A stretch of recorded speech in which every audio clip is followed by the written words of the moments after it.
Hello and welcome to Mentoring the Mentors, an institute that accelerates your learning curve. My dear educators, this is Meenakshi Narula and today we shall talk about step in, step out strategy. जी हाँ, आज हम बात करेंगे step in, step out visible thinking routine की कि इस routine को use करके किस तरीके से हम अपने स्टूडेंट्स की out of the box thinking जो है उसको एनहांस कर सकते हैं, उसको और डेवलप कर सकते हैं। क्या है दरअसल में ये step in step out strategy?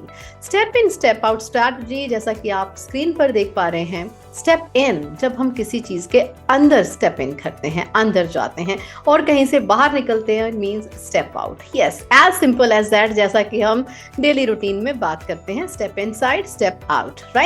तो स्टेप इन जैसा कि आप तस्वीर पर देख पा रहे हैं लेफ्ट हैंड साइड पर, step in the story to look at the character choices.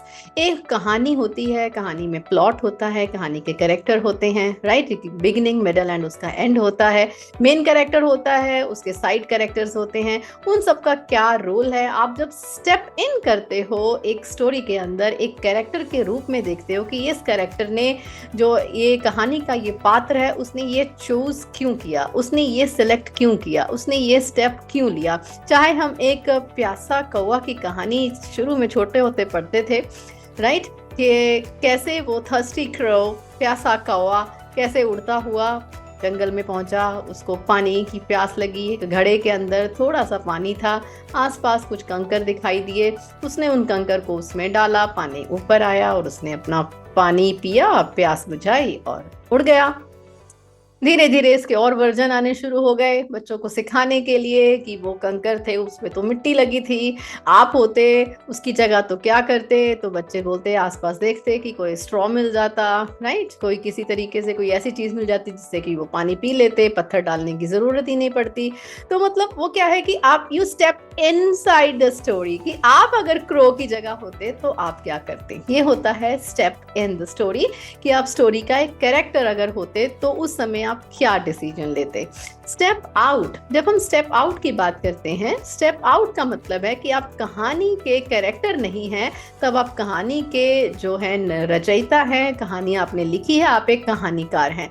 अगर आप ऑथर होते, राइटर होते, स्टोरी राइटर होते, तो आप क्या करते कि आपने उसके बारे में सोचिए कि आपने एक स्टोरी राइटर ने उसमें क्रो की ही बात क्यों की है, घड़े को ही क्यों लिया है, पत्थर की ही बात क्यों करी है, क्या कन्वे करने चाहते हैं। तो हम उस स्टोरी राइटर के पर्सपेक्टिव से सोचते हैं, हम ये सोचते हैं कि अगर आप स्टोरी राइटर होते तो आप कौन सा कैरेक्टर चूज करते। इस तरीके से बच्चों की हम थिंकिंग को और वाइडन करते हैं और डेवलप करते हैं कि वो कहानी के अंदर कैरेक्टर का रूप लेकर भी सोचें और कहानी के रचयिता यानी कहानीकार के रूप में भी सोचें, right? This is called step in and step out strategy, right? I hope you are enjoying it. इसको हम यूज कैसे करेंगे अलग अलग सब्जेक्ट्स में, हम उसके बारे में आज डिस्कस करेंगे। स्टेप इन थोड़ा सा डिटेल जरूर जानेंगे।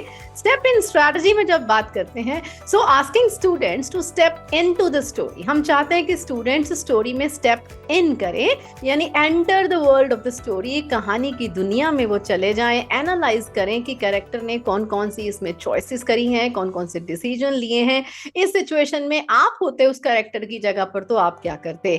Why did this character make this choice, इस कैरेक्टर ने ये क्यों चूज किया है। What do you think of the choice this character makes, right? Would you have done the same? आप होते इसकी जगह तो आप यही चूज करते या कुछ और करते। What might have been a different choice? अगर आप कुछ और डिफरेंट करते तो वो क्या होता और इसके क्या और ऑल्टरनेटिव आप सोच पा रहे हैं। What happened because of this choice? ये जो करंट चॉइस है कैरेक्टर की, जो उसने चूज किया है, चाहे हम प्यासा कौवा की कहानी ही ले लें कि अगर उसने पत्थर डाले, उसने वो ऑप्शन चूज किया, तो उससे क्या हुआ। अगर आप कुछ अलग करते तो उसका इम्पैक्ट क्या आता, उसका रिजल्ट क्या होता। और इसके अलावा what would you give this character, क्या आप एडवाइस देना चाहते हैं इस कैरेक्टर को कि इसको क्या करना चाहिए। इस तरीके से जब हम सोचेंगे, बच्चों को सोचने का मौका देंगे, ऑब्वियसली उनकी out of the box thinking जो है वो डेवलप होगी, बिकॉज हमें उनकी 21st सेंचुरी स्किल्स को डेवलप करना है। राइट अब अगला स्टेप क्या है? Step out. अब कहानी के कैरेक्टर से थोड़ा सा बाहर आ जाएं, तो आप कैसे सोचेंगे? ऑथर की चॉइसेस के बारे में, कहानीकार राइटर उसकी चॉइसेस के बारे में सोचेंगे कि why did the author decide to write this part. ये पार्ट पर्टिकुलर कहानी का जो एक हिस्सा है वो ऑथर ने क्यों लिखा है, बिगनिंग क्यों लिखी है, ऐसा एनवायरनमेंट ऐसा सिचुएशन क्यों क्रिएट किया है, एंड ऐसे ही क्यों किया है, did it make the story better, क्या इससे स्टोरी बेहतरीन हो रही है, क्यों उसने चूज किया है। आप you have to put yourself into the shoes of the author. अपने आप को ऑथर की जगह पर रखकर आप सोचेंगे why was this part of the story needed. Story के, कहानी के इस पार्ट की जरूरत ही क्या थी? क्या इसको एलिमिनेट किया जा सकता है या इसको और बेटर किया जा सकता है? What do you like about the author wrote this part. आपको कहानी के इस पार्ट में क्या चीज अच्छी लगी? How would you have written it differently. आप कहानीकार होते तो इसको किस तरीके से, अलग तरीके से लिखते? And what do you think author is trying to do here, right? हमारी कहानी को और इंटरेस्टिंग, मजेदार बनाने के लिए वो उन्होंने क्या किया है यहाँ पर? क्या उनका ये एक्शन, कहानी का ये हिस्सा हमें कोई कुछ चीजों से मिसलीड कर रहा है, राइट? तो आपको उस तरीके से कैरेक्टर के बारे में भी करके सोचना है कि कैरेक्टर को मिसलीड करने के लिए ये कहानी का हिस्सा लिखा गया है या हमें कुछ मैसेज देने के लिए लिखा गया है। Is the author trying to tell us something important? इस तरीके से अपने आप को ऑथर की जगह पर रखते हुए आप फिर सोचेंगे। इस तरीके से जब हम बच्चों को एक ऐसे कहानी, हिंदी हो, इंग्लिश हो, पंजाबी हो, जो भी हम अपनी लैंग्वेज पढ़ाते हैं उसमें कहानियां पढ़ाते हैं, हमें पता है बच्चों को कविताएं सिखाते हैं, इस तरीके से अगर हम एक कविता का एनालिसिस करने के लिए बच्चों को देंगे कि they have to step inside and then step out, right? पहले स्टेप इन करेंगे, कविता, कहानी के कैरेक्टर जो भी उसमें है उसका रूप लेंगे, उसके बारे में सोचेंगे, एंड देन उस कविता, कहानी, राइट, या लेख के जो रचयिता हैं आप उस ऑथर की नज़र से देखेंगे। इस तरीके से हम step in step out strategy को यूज़ करके अपने स्टूडेंट्स में ये जो उनकी थिंकिंग की स्किल्स हैं उसको एनहांस कर सकते हैं। अब आप पूछेंगे क्या हम केवल ये हिंदी और अंग्रेजी में ही कर सकते हैं क्या? अलग अलग भाषाएं जो सिखा रहे हैं सिर्फ उन्हीं में कर सकते हैं?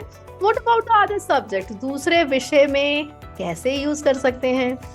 एक जो स्ट्रैटेजीज मैं यहाँ पर शेयर करती हूँ ये केवल एक खास सब्जेक्ट के अध्यापक, शिक्षक जो हैं उनके लिए ही नहीं है, अपितु आप अलग अलग जो आपके विषय आप पढ़ाते हैं, अलग अलग टॉपिक पढ़ाते हैं, उनमें भी इन स्ट्रैटेजीज को यूज कर सकते हैं। कैसे?